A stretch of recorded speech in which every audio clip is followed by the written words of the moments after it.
So we've had some internet issues this morning, so the live Q&A is out for this week.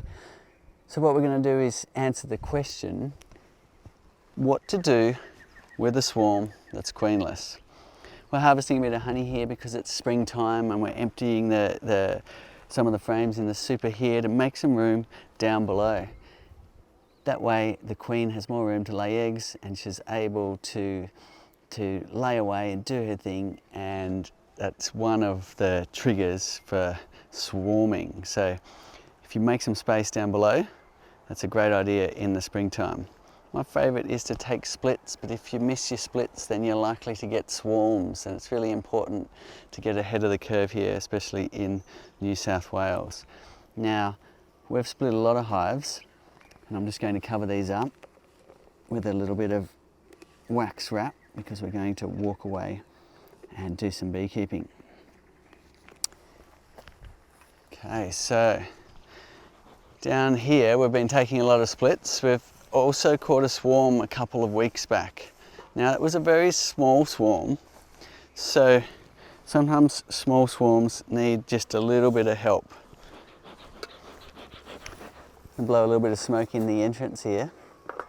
So first of all, we're going to open the hive and have a look at what's going on in here.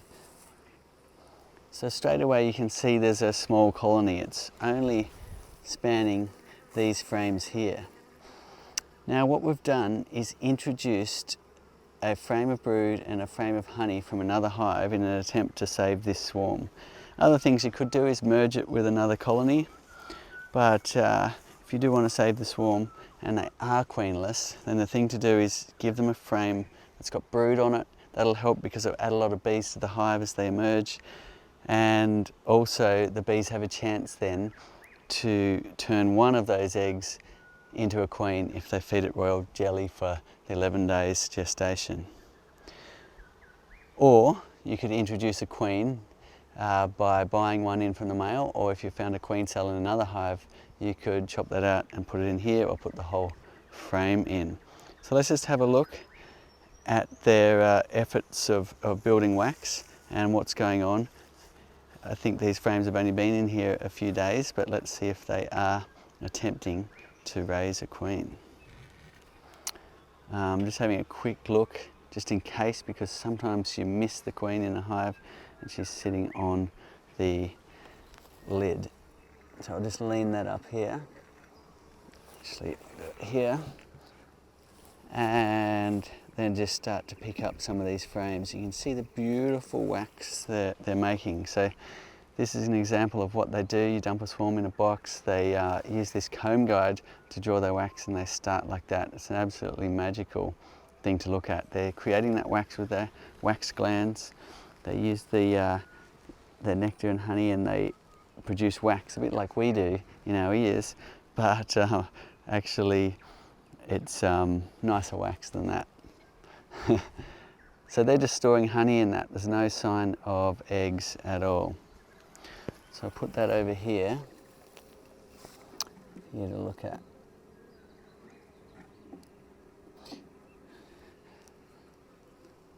So the next one's similar, but we've got some bee bread in it. Isn't that beautiful? So you've got bee bread in this area down here where they're doing their amazing job of collecting the pollen, bringing it back to the hive. Then they're poking it down the cells with their heads, adding their special sauce and creating their bee bread. So they ferment the pollen.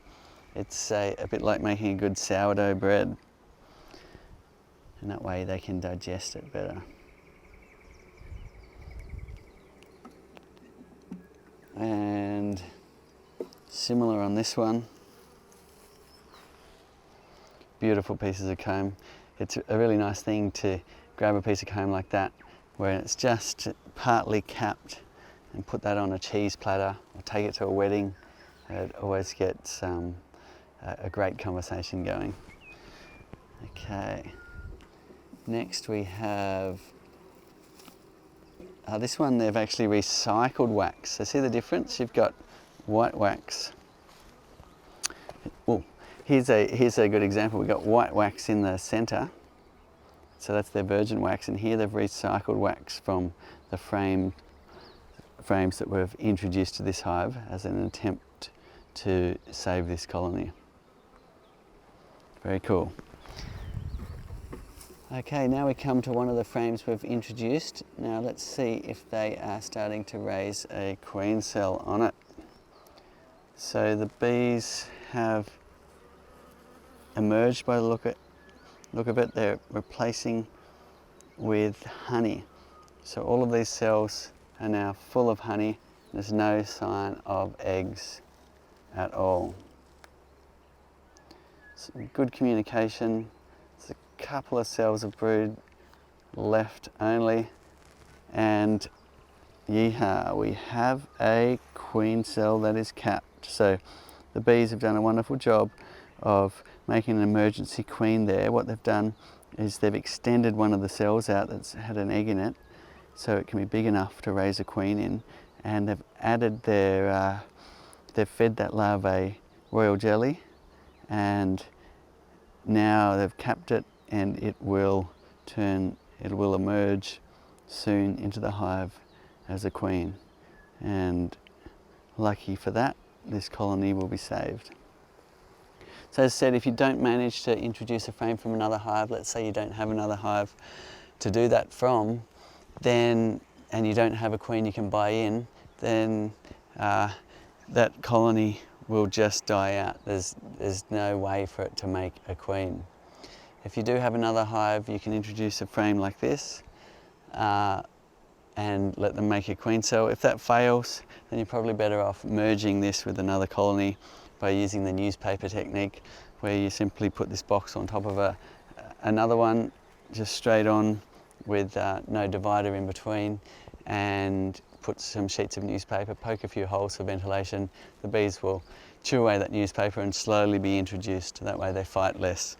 Sometimes if you just put a box or mix bees from one hive to another, you'll end up losing a bunch of bees due to them fighting. And what have we got here? Got another queen cell just here. So that's good too. So we've got a couple of queen cells, a couple of options for them to get on their feet and get going. Let's have a look at the next frame just to check. No eggs down the cells. Another little job of recycling wax and drawing their comb.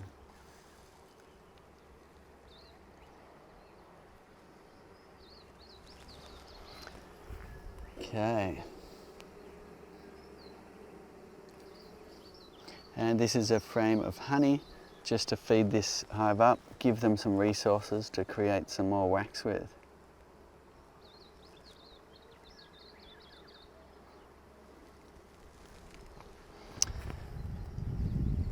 So just a quick recap on what to do with a hive, a swarm that you've caught that has gone queenless. Let's say you get in there, you notice no eggs, no larvae, and the colony is shrinking in numbers. You need to give them the resources in order to make a queen. So to do that, you can take a frame of brood from another hive and put it in, and that frame must have some eggs down the cells. The bees, as they've done here, will draw out an emergency queen cell, feed that larvae royal jelly for its entire gestation, and it will turn into a queen. And that will fix your issue once you get a mated queen in your hive. Alternatively, you could buy in a queen from a queen breeder if that's available. Thanks for watching. Tune in again next week and we'll be able to answer your questions live.